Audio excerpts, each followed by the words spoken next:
पिछले एपिसोड में हमने देखा कि जैक उस आदमी की हत्या कर देता है और वह अब उस लड़की को मारने जाता है। अब आगे फिर जैक जब लड़की की जान ले रहा होता है तो यहाँ पे उसे बूढ़े आदमी की एक बात याद आती है, जहाँ पे वो बूढ़ा आदमी जैक से पूछता है कि इतने सारे लोगों का खून करने के बाद तुम करना क्या चाहते हो। और अब जाकर के जैक उस सवाल का जवाब देता है और बोलता है कि मैं हर उस व्यक्ति की जान ले लूंगा जो जिंदगी में खुश है और मैं किसी को भी खुश रहने नहीं दूंगा। फिर इन दोनों की जान लेने के बाद जब जैक बूढ़े आदमी की स्टिक देखता है तो वह सोच रहा होता है कि बूढ़े आदमी को नहीं मरना चाहिए था, लेकिन केवल जैक ऐसा बच्चा नहीं था जिसके पेरेंट्स उसके साथ गलत करते थे। हम उसी साल में एक और लड़की की कहानी देखते हैं जिसका नाम है रेचेल। और रेचेल जब घर पे वापस आती है तो उसके डैड उस पे चिल्लाते हुए बोलते हैं कि तुम पागल हो और इधर उधर क्यों भटकती रहती हो।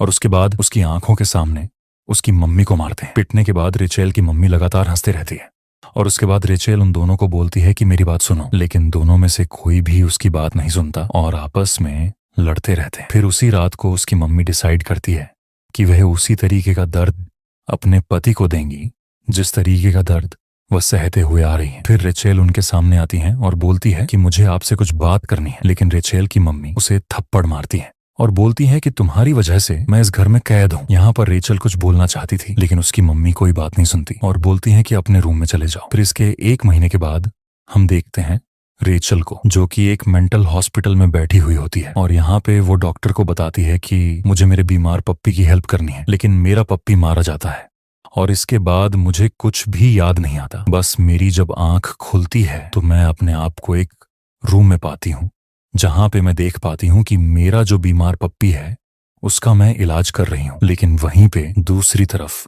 रेचेल के डैड लगातार उसकी मम्मी के साथ लड़ाई कर रहे होते हैं और तब रेचेल नीचे आती है देखने के लिए। तभी रेचेल को चिल्लाने की आवाज आती है जो कि उसकी मम्मी की होती है। तब रेचेल एक रूम के अंदर जाती है जहाँ पे उसके डैड उसकी मम्मी की जान ले चुके होते हैं और यहाँ पे जब रेचेल पूरा सीन देख लेती है तब उसके डैड उसको बोलते हैं कि अब तुम्हारी बारी है। रेचेल डर जाती है और भागते भागते अपने रूम में चली जाती है, लेकिन उसके डैड उसका पीछा कर रहे होते हैं और वह भी उस रूम के अंदर आ जाते हैं। फिर रेचेल यहाँ पे अपने पप्पी से बोलती है कि तुम्हें डरने की कोई जरूरत नहीं है। तो यहाँ पे रेचेल के डैड बोलते हैं कि तुम भी मेरी तरह ही पागल हो। एक तो तुमने अपने पप्पी की खुद ही जान ले ली और बाद में उसकी बॉडी को स्टिच कर दिया, ये दिखाने के लिए कि तुम उस पप्पी के लिए कितना केयर करती हो। और इतना बोलने के बाद रेचेल के डैड लगातार हंसने लगते हैं और बोलते हैं कि क्या क्रेजी फैमिली है हमारी। और यहाँ पे फिर रेचेल अपने आप को बचाने के लिए गन निकाल लेती है और बोलती है कि ये वही गन है जिससे कि मम्मी आपकी जान लेना चाहती थी। और यहाँ पर रेचेल डॉक्टर को ये पूरी कहानी बता देती है। इसके बाद डॉक्टर रेचेल को हिप्नोटाइज कर देता है और उसके अंदर से ये सारी मेमोरी खत्म कर देता है। फिर यहाँ पे जब रेचेल को होश आता है तो वो देखती है कि वो हॉस्पिटल के अंदर है और यहाँ पे रेचेल सोच रही होती है कि हॉस्पिटल में क्या कर रही है और यहाँ पे उसके आसपास कोई भी नहीं है। फिर थोड़ी देर घूम लेने के बाद रेचेल को एक एलिवेटर मिलता है और रेचेल उस एलिवेटर के अंदर चढ़ जाती है। एलिवेटर के अंदर आ जाने के बाद यहाँ पे एलिवेटर अपने आप ही नीचे जाने लगती है और यहाँ पे एलिवेटर के अंदर से एक अनाउंसमेंट होती है जहाँ पे बोला जाता है कि सैक्रिफाइसिंग ऑब्जेक्ट को चुन लिया गया है।